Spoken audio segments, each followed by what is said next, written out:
গাজায়ভুক্ত ফিলিস্তিনিদের উপর সামরিক বল প্রয়োগ অব্যাহত রেখেছে দখলদার ইসরায়েল। শুক্রবার ইসরায়েল ও যুক্তরাষ্ট্র নিয়ন্ত্রিত ত্রাণ কেন্দ্রে খাবার সংগ্রহ করতে গিয়ে ইসরায়েলি সেনাদের গুলিতে প্রাণ গেছে বহু ফিলিস্তিনির।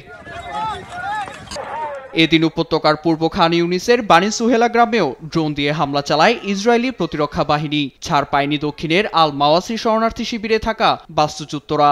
অঞ্চলটিতে ইসরায়েলি সেনার বোমা হামলায় প্রাণ গেছে এক চিকিৎসকের। উত্তরে তীব্র স্থল অভিযানের মুখে জেনিন, তুলকারেম ও নূর শামুস ছেড়ে পালাচ্ছেন ফিলিস্তিনিরা।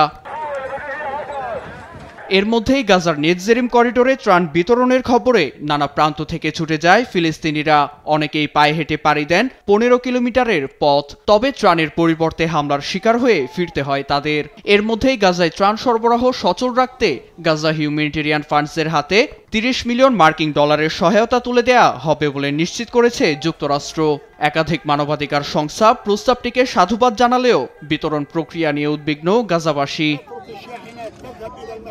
এদিকে মার্কিন প্রেসিডেন্ট ডোনাল্ড ট্রাম্প 20 মাসেরও বেশি সময় ধরে চলমান আগ্রাসন বন্ধে প্রধানমন্ত্রী নেতানিয়াহুকে চাপ দিচ্ছেন।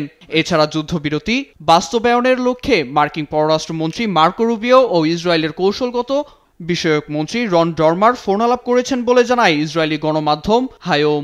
এতে বলা হয় 50 জিম্মিকে মুক্তির শর্তে 2 সপ্তাহের ভেতর যুদ্ধবিরতি অর্জন সম্ভব বলে একমত হয়েছেন এই দুই নেতা।